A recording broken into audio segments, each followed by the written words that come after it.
تو ہم نے روزہ کیوں رکھنا ہے؟ جیسے میں نے پہلے عرض کیا، اپنی آنکھوں کا بھی روزہ رکھنا ہے، اپنی زبان کا بھی روزہ رکھنا ہے، اپنے کانوں کا بھی روزہ رکھنا ہے، اپنی آنکھوں کا بھی روزہ رکھنا ہے۔ ہمارے ہاتھ سے کسی کو تکلیف ہو اس سے قبل ہماری زبان سے کسی کو تکلیف نہ ہو۔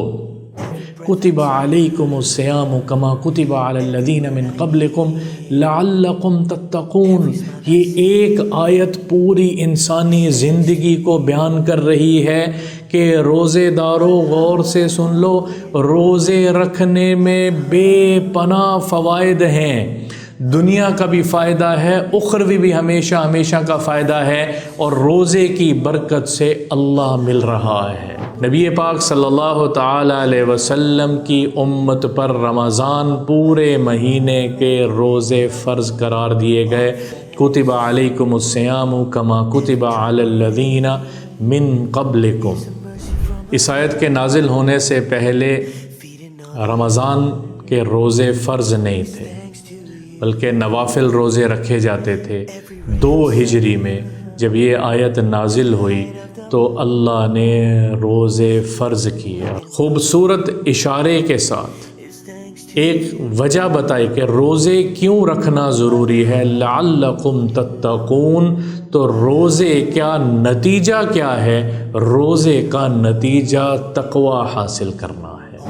تقوی ہی انسانیت کا خاصہ ہے، اور دنیا اور آخرت کے مسائل کا حل میرے اللہ نے تقوی میں رکھا ہے۔ تمام اعمال کے بدلے میں اللہ کچھ نہ کچھ دے رہا ہے، لیکن روزے کے برابر اور کوئی عمل نہیں ہے۔ روزہ خود بھی رکھیں اور دوسروں کو بھی روزہ رکھنے کی ترغیب دیں۔ ہمارے ملک میں روزہ رکھنے کا معمول کم ہوتا چلا جا رہا ہے۔ بڑے دکھ سے یہ کہہ رہا ہوں، روزہ رکھنے کے معمول کم ہوتے چلے جا رہے ہیں۔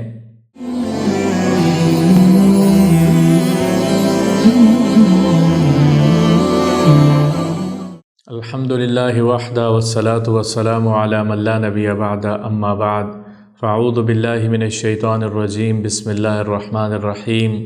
کتب علیکم الصیام کما کتب علی الذین من قبلکم لعلکم تتقون۔ سورۃ بقرہ کی یہ آیت ہے، اور رمضان کے روزوں کی فرضیت اس آیت میں نازل ہوئی۔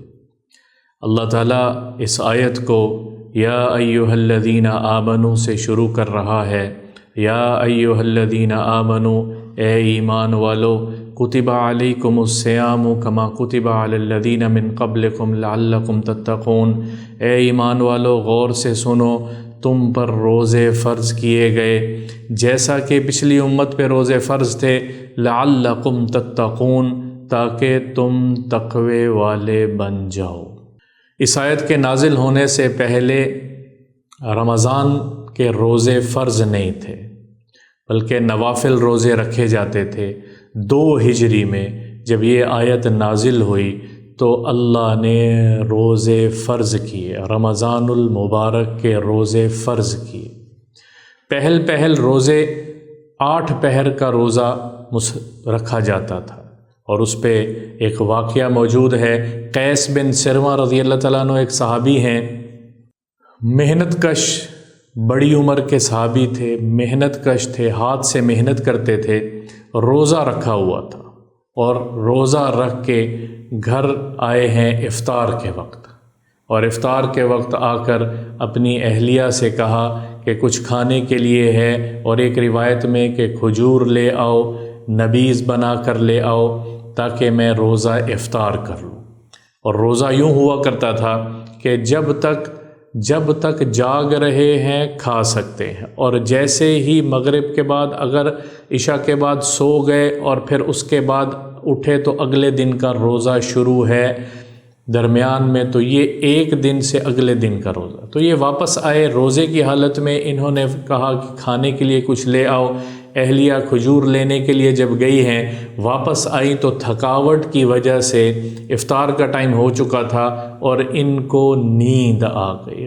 جب اٹھے تو وہ تو اگلے دن کا روزہ شروع ہو چکا ہے اس وقت کے حساب سے، تو انہوں نے اگلے دن کا روزہ بھی بغیر کچھ کھائے پیے رکھا، یہاں تک کہ جب روزہ کافی وقت گزرا ہے اور نکاہت محسوس ہوئی، ضعف محسوس ہوا، تو نبی پاک صلی اللہ تعالی علیہ وسلم پر کو جا کر یہ بتایا کہ میرے ساتھ اس طرح ہوا۔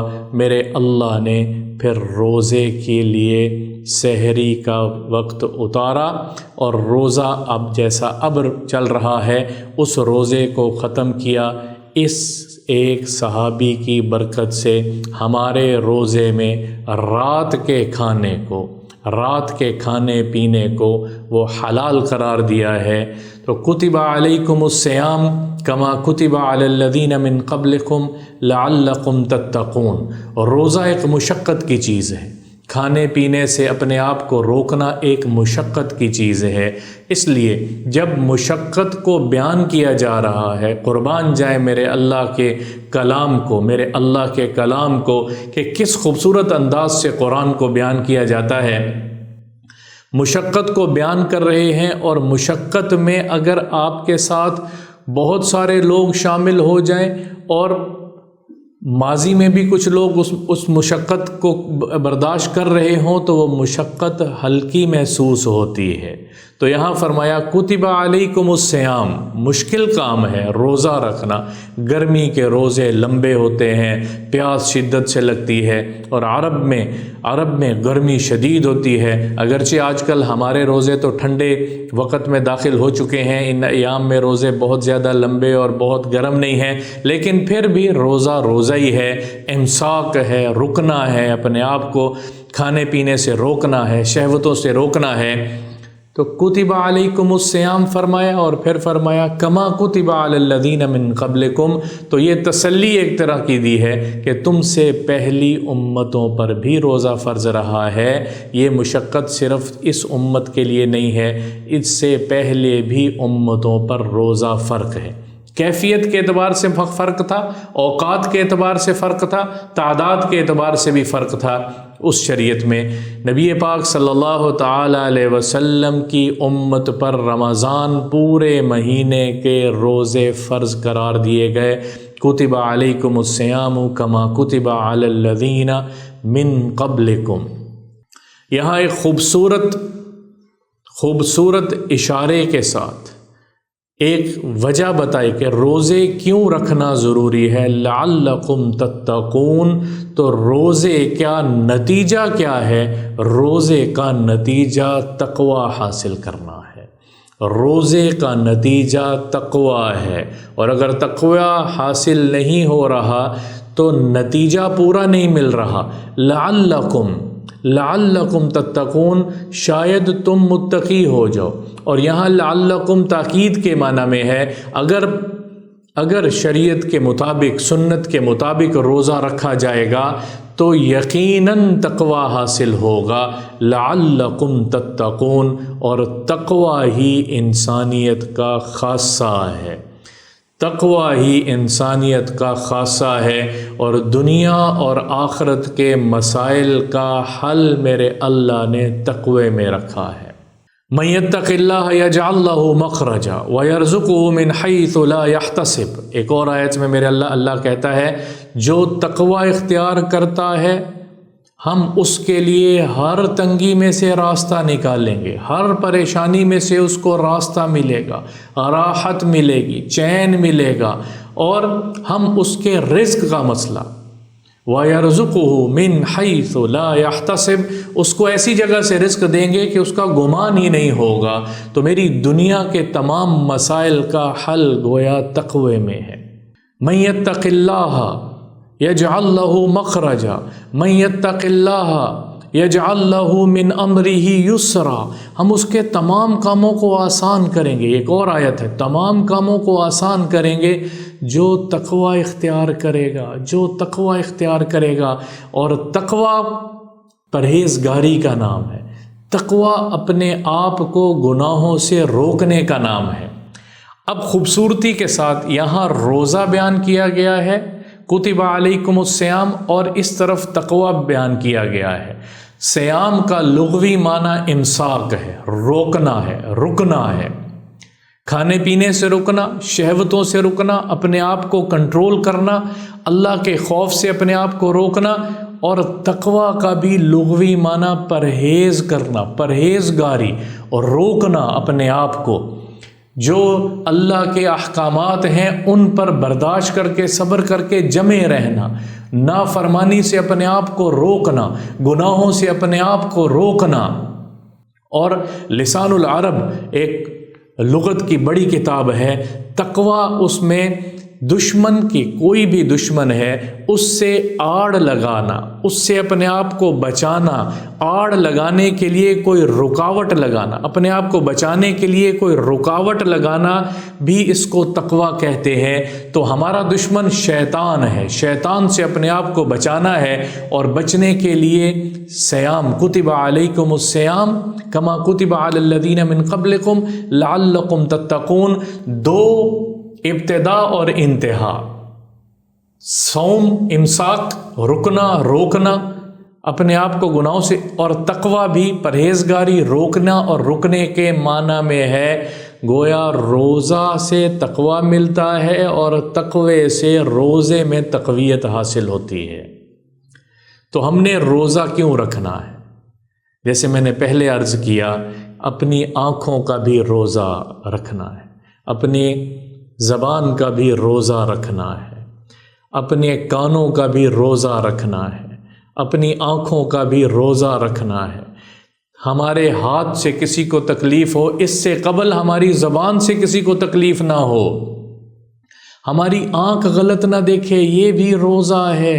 کتب علیکم الصیام کما کتب علی الذین من قبلکم لعلکم تتقون، یہ ایک آیت پوری انسانی زندگی کو بیان کر رہی ہے کہ روزے داروں غور سے سن لو، روزے رکھنے میں بے پناہ فوائد ہیں، دنیا کا بھی فائدہ ہے، اخروی بھی ہمیشہ ہمیشہ کا فائدہ ہے، اور روزے کی برکت سے اللہ مل رہا ہے۔